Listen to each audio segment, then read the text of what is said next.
پھر کچھ قریش کے نمائندے اور نبی کریم صلی اللہ علیہ وسلم حضرت علی رضی اللہ تعالیٰ عنہ انہوں نے معاہدے کی شرطیں تیار کی. سب سے پہلی شرط انہوں نے یہ رکھی کہ ان سال آپ واپس چلے جائیں. اب احرام پہن کر سارے لوگ آئے ہوئے تھے, بالکل مکہ قریب تھا, اور اتنے دور کا مدینے سے سفر کر کے مکے کے قریب آ کر احرام کی حالت میں رہ کر پھر یہاں سے واپس جانا, یہ صحابہ کرام کو یہ برداشت نہیں ہو رہا تھا.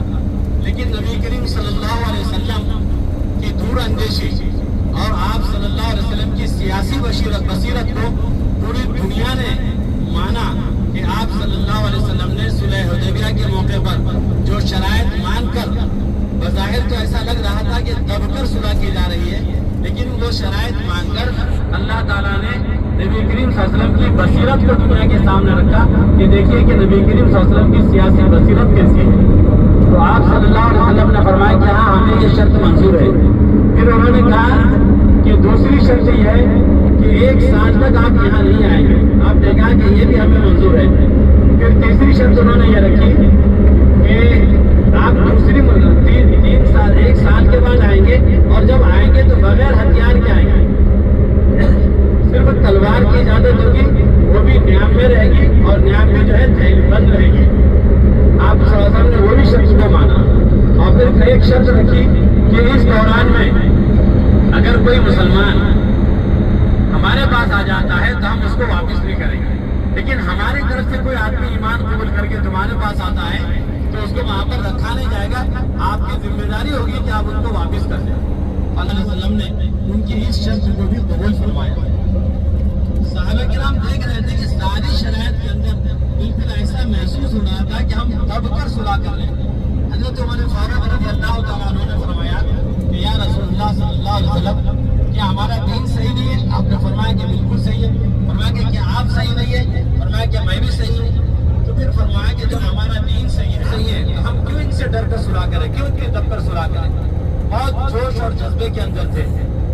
تو اب یہاں پر ایک نقطے کی طرف آپ غور کیجیے کہ حضرت عمر فاروق رضی اللہ تعالیٰ عنہ جذبات میں تھے اور چاہ رہے تھے کہ ہم عمرہ کر لیں, اور نبی کریم صلی اللہ علیہ وسلم سے سوالات بھی اس انداز سے کر رہے تھے کہ کیا ہمارا دین برحق نہیں ہے, کیا آپ برحق نہیں ہے؟ تو آپ نے فرمایا کہ دین بھی برحق ہے, میں بھی برحق ہوں. تو حضرت عمر فاروق رضی اللہ تعالیٰ عنہ نے فرمایا کہ جب آپ برحق, دین برحق, تو ہم عمرہ کریں گے. لیکن نبی کریم صلی اللہ علیہ وسلم نے فرمایا کہ اے عمر, میں صلح کر چکا ہوں. جب اللہ کے نبی صلی اللہ علیہ وسلم نے فرمایا کہ میں صلح کر چکا ہوں تو صحابہ کرام میں اطاعت کا جو جذبہ تھا وہ ٹوٹ کر بھرا ہوا تھا. حضرت عمر فاروق خاموش ہو گئے. کیوں خاموش ہو گئے؟ کہ پیارے آقا نے منظوری دے دی تھی, اور جب معاہدہ لکھا جا رہا تھا حضرت علی رضی اللہ تعالیٰ عنہ نے لکھا بسم اللہ الرحمن الرحیم, اور پھر اس کے آگے لکھا کہ یہ معاہدہ قریش کے سرداروں اور محمد رسول اللہ صلی اللہ علیہ وسلم کے درمیان ہو رہا ہے. فوراً قریش کے سرداروں میں سے ایک نے کہا کہ یہ رسول اللہ مٹا دو. سارا جھگڑا تو یہ کہ ہم تو ان کو اللہ کے رسول نہیں مانتے. اللہ کے نبی صلی اللہ علیہ وسلم نے حضرت علی رضی اللہ تعالیٰ عنہ سے فرمایا کہ علی یہ مٹا دو. تو حضرت علی فرمایا کہ یا رسول اللہ, میں تو آپ کو رسول مانتا ہوں, میں اتنی بڑی جرات نہیں کر سکتا. اللہ کے نبی صلی اللہ علیہ وسلم نے اپنے ہاتھوں سے رسول اللہ مٹا دیا. اور پھر اس کے بعد طے ہوا کہ یہ معاہدہ 10 سال تک رہے گا. اور پھر اس کے بعد اس میں یہ طے پایا کہ دونوں فریقین یعنی کہ قریش اور مسلمان یہ کسی بھی قبیلے سے یہ مل سکتے ہیں, اپنا گٹھ جوڑ کر سکتے ہیں, یعنی کہ گٹھ بندھن ان کا ہو سکتا ہے, اور یہ کہیں بھی آ جا سکتے ہیں, آپس میں لڑائی نہیں کریں گے. آپ صلی اللہ علیہ وسلم نے آپ نے سارے شرائط منظور کیے اور دستخط کی, اور پھر صحابہ کرام رضوان اللہ تعالیٰ علیہ اجمعین بہت غمزدہ تھے, پریشان تھے کہ ہم کیا کریں. آپ صلی اللہ علیہ وسلم نے صحابہ سے فرمایا کہ حلق کر لو. سب خاموش بیٹھے تھے. آپ اپنے خیمے میں گئے. غالباً حضرت سلمہ رضی اللہ تعالیٰ عنہ اس وقت آپ کے ساتھ تھی غالباً. تو نبی کریم صلی اللہ علیہ وسلم کے چہرے پر جو پریشانی کے آثار نظر آئے تو وہ پریشان ہو گئی اور فرمایا کہ میرے سردار کیا بات ہے, آپ پریشان نظر آتے ہیں. تو آپ نے فرمایا کہ اے ام سلمہ, میں نے سب سے کہا ہلاک کر دو، لیکن سب اپنی جگہ بیٹھے ہیں، یہ میری بات کیوں نہیں مان رہے؟ تو حضرت ام سلمہ نے فرمایا کہ آپ فکر نہ کریں، آپ بال کٹانے کی بات کریں، یہ وہ صحابہ ہیں آپ کے اشارے پر اپنی گردنیں کٹانے کو تیار رہتے ہیں، یہ صدمے میں ہیں، یہ صدمے سے دو چار ہیں، آپ فکر نہ کریں، آپ پہلے ہلاک کر لیں، باہر جائیں ہلاک کر لیں، جب آپ کو دیکھیں گے تو سارے صحابہ ہلاک کر لیں گے۔ نبی کریم صلی اللہ علیہ وسلم نے آپ کے قریب جا کر پیشانی کا بوسہ دیا اور فرمایا کہ ام سلمہ تم نے مجھے بہت اچھا مشورہ دیا اور مجھے بڑا سکون ہوا۔ پھر آپ باہر گئے، اپنے بال آپ نے منڈوانے شروع کیے، حلق بنانا شروع کیا۔ صحابہ کرام جو صدمے سے دو چار تھے، انہوں نے دیکھا کہ پیارے آقا حلق فرما رہے ہیں، تمام صحابہ اٹھے اور فوراً حلق بنانے شروع کر دیے۔ تو یہ صحابہ کی جانثاری تھی، یہ موقع آیا، غم کا موقع تھا، دب کر بظاہر ایسا لگ رہا تھا صلح ہوئی، اور صحابہ کرام کو نبی کریم صلی اللہ علیہ وسلم نے فتح و نصرت کی خوشخبری دی۔ اگر ہمارے جیسے لوگ ہوتے،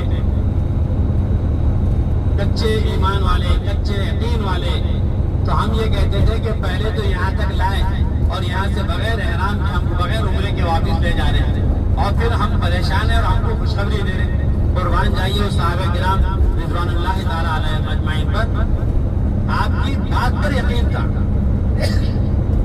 تمام صحابہ خوش ہو گئے، اور لوگوں نے دیکھا کہ جب صحابہ کرام تجارت کے لیے کھلے ہو گئے، ادھر ادھر جانے کی انہیں کوئی روک ٹوک تھی، وہ پابندی ختم ہو گئی، تو ان کے اخلاق کو دیکھ کر، ان کے کردار اور ان کے کیریکٹر کو دیکھ کر ایک بہت بڑا طبقہ اسلام کے اندر داخل ہوا۔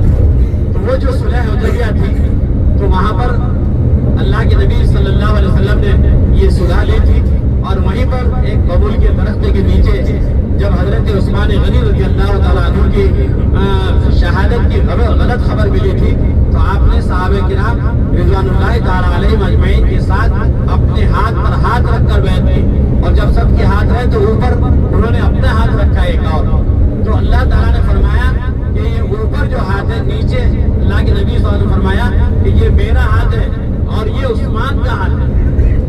تو اللہ تعالیٰ نے فرمایا کہ اے نبی یہ عثمان کا نہیں، یہ میرا ہاتھ ہے۔ تو یہ تاریخ ہے ہماری۔ اور جب دیکھا ہم نے کہ صلح حدیبیہ کے بعد ایک انقلاب آیا، پورے علاقے کے اندر اللہ تعالیٰ نے ایمان والوں کو گھومنے پھرنے کی آزادی دی، اور ان کے کردار اور کیریکٹر کو دیکھ کے، ان کے کاروبار کو دیکھ کر، ان کے معاملات کو دیکھ کر کئی لوگ اسلام کے اندر داخل ہوئے۔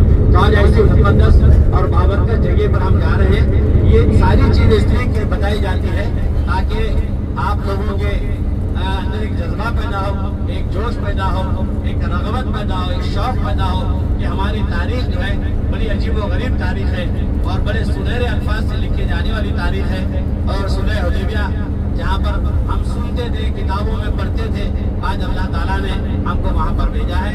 الفیصل ٹورس اینڈ ٹریولس کی جانب سے آپ تمام کے ہم شکر گزار ہیں کہ آپ لوگوں نے ہمیں خدمت کا موقع دیا، اور انشاءاللہ اسی طریقے سے جو باتیں آپ سے ہم نے کہی تھی، ہم کوشش کرتے رہیں گے کہ اسی اعتبار سے آپ کی ہم خدمت کرتے رہیں۔ اب ہم چلتے رہیں گے تو غیر ضروری اور لایانی باتیں کرنے کے بجائے ذکر و اذکار کرتے رہے، تسبیحات کرتے رہے، اور خاص طور سے میں ہر سفر میں کہتا ہوں، ہر زیارت کے موقع پر کہتا ہوں کہ اس وقت سب سے زیادہ روئے زمین پر مظلوم ہے تو وہ ہمارے فلسطینی بھائی ہیں۔ ہمارے فلسطینی بھائیوں کے لیے خصوصی دعا فرمائیں، وہ بہت ہماری دعاؤں کے مستحق ہیں۔ اللہ سے دعا فرمائیں کہ اللہ تبارک و تعالیٰ ان کی مدد فرمائے، ان کی نصرت فرمائے۔ وہ قربانیاں جو معصوم بچے دے رہے ہیں، وہ قربانیاں ہماری مائیں بہنیں دے رہی ہیں، وہ قربانیاں جو ہمارے مجاہدین دے رہے ہیں، اللہ تبارک و تعالیٰ ان کی قربانیوں کو انشاءاللہ رائے گا نہیں جانے دیں گے۔ ان کا خون انشاءاللہ رنگ لائے گا، اسرائیل انشاءاللہ نیست و نابود ہوگا، تباہ و برباد ہوگا، اور پھر فلسطین کے اہل فلسطین انشاءاللہ پھر اپنے زمین پر آباد ہوں گے۔ ان کے لیے خاص طور سے دعا کریں۔ جب ہمارے دعاؤں کی لحاظ اٹھے تو ہمارے فلسطینی بھائیوں کے لیے ضرور دعا کریں۔ اللہ تعالیٰ ہم سب کو عمل کی توفیق عطا فرمائے۔ یہ وہی مقام ہے جہاں پر اللہ کے نبی صلی اللہ علیہ وسلم نے قریش مکہ کے ساتھ کچھ شرائط کے ساتھ صلح نامہ یہاں پر تیار کیا تھا۔ یہ دیکھو یہ دور کی عمارتیں ہیں. اب یہ پہلے اندر جا کے گھوم سکتے تھے لیکن ابھی گھومنے کے لیے کوئی یہ نہیں ہے چانس. تو ابھی یہیں سے ابھی سے دیکھ لو ایسے. اب یہ مسجد ہے, یہ مسجد دیکھیں نا ابھی جس میں ہم نے نماز پڑھے, اور یہاں پر کنواں ہے. یہیں پر اس کنویں کو کہیں پر بند کر دیا گیا. بعض لوگ بتاتے کہ یہاں پر بند کیا گیا تھا, تعلیم بچھا ہوا تھا اور یہیں پر شاید تو کنویں کو بند کر دیا گیا. اور یہ وہ مقام ہے اندر.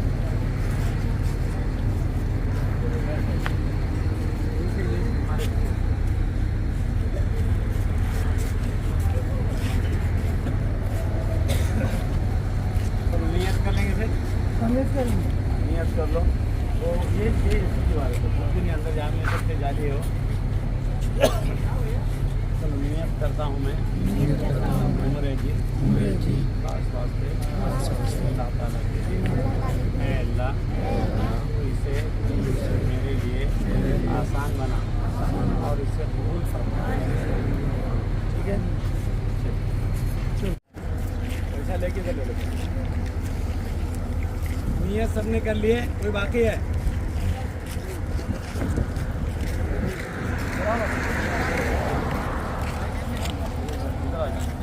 نیت کون کون نہیں کرے, باقی ہے کوئی؟ آ جاؤ. کوئی باقی ہے نیت کے؟ میری دیر ہو جائے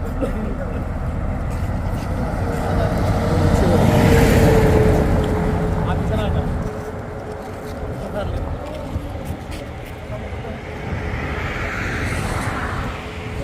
چلو کون بات میں نیت کے ہے؟ آ جاؤ. نیت کرتا ہوں میں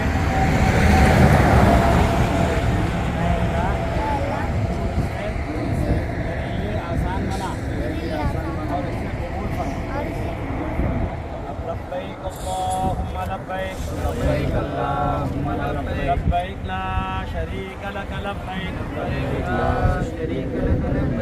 ان الحمد والنعمت لک والملک لا شریک لک لبیک اللہم لبیک